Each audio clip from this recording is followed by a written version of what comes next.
Assalamualaikum warahmatullahi wabarakatuh. Halo semua.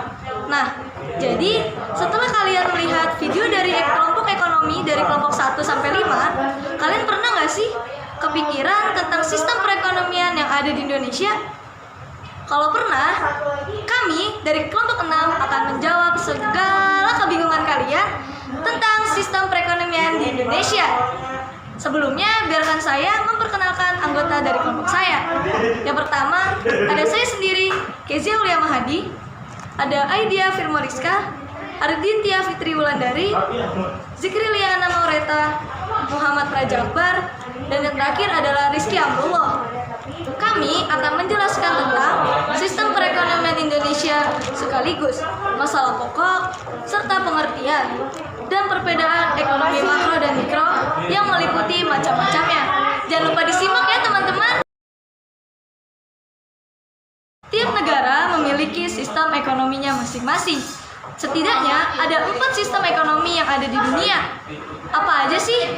Sini aku kasih tahu. Yang pertama, ada sistem ekonomi tradisional. Yang kedua, ada sistem ekonomi komando. Yang ketiga, ada sistem ekonomi pasar. Dan yang terakhir, ada sistem ekonomi campuran. Indonesia sendiri menerapkan sistem perekonomian campuran yang dinamakan sistem perekonomian Pancasila. Dari namanya aja, ini udah jelas ya, kalau sistem perekonomiannya ini dilandaskan oleh Pancasila serta Undang-Undang Dasar 1945. Ciri-ciri perekonomian Pancasila itu meliputi apa aja sih? Cek ya. Sistem perekonomian Indonesia punya ciri-ciri positif dan negatif. Ciri-ciri positif diantaranya adalah, lalu ada ciri-ciri negatif, yaitu diantaranya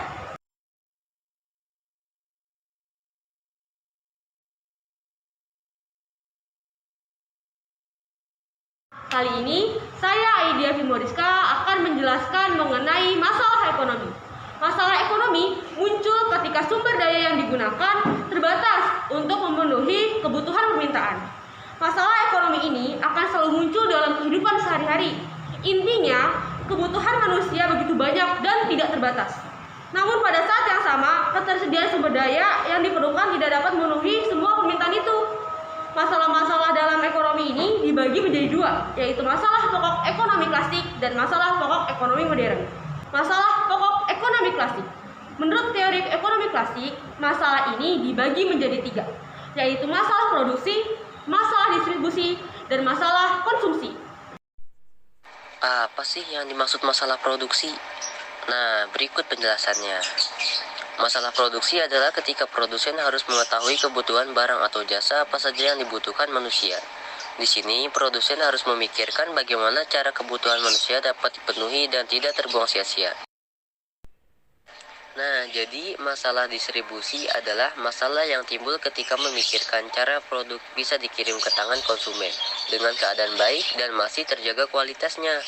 Kalian pasti nggak mau kan barang yang kalian pengen udah hancur sebelum sampai ke tangan kalian?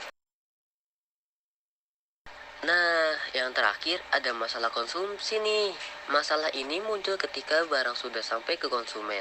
Berbagai pertanyaan pasti muncul. Salah satunya adalah, apakah barang tersebut akan dikonsumsi atau malah terbuang sia-sia karena harganya tidak terjangkau? Ini juga menjadi permasalahan lain yang harus bisa dijawab oleh produsen selaku pembuat produk. Dan sisi lain, sebagai konsumen, kita harus bisa meningkatkan pendapat supaya dapat menjangkau produk yang kita inginkan. Sekarang, saya sendiri, Zikri Liana Maureta, akan menjelaskan apa sih masalah ekonomi modern. Jadi, masalah ekonomi modern itu ada 3 hal yang perlu kalian ingat, yaitu WHF. Apa sih WHF itu?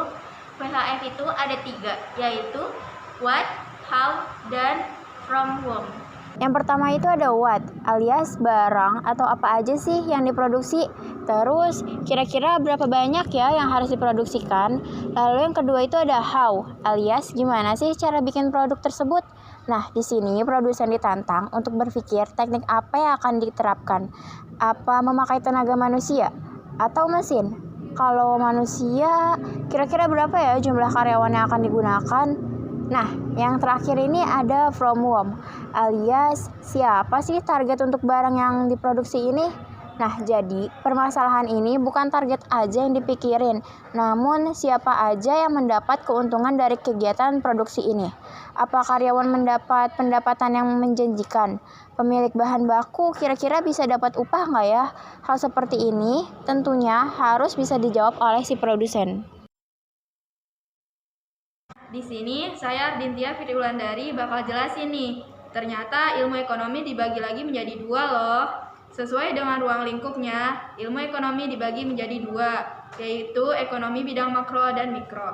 Ekonomi makro. Sesuai dengan namanya, makro artinya besar.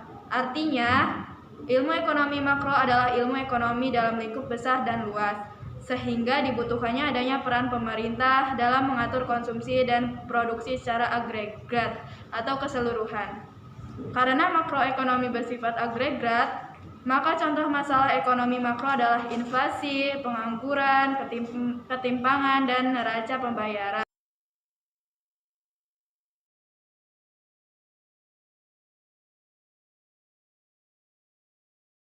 Sekian video yang kami sampaikan. Semoga bermanfaat. Wassalamualaikum warahmatullahi wabarakatuh.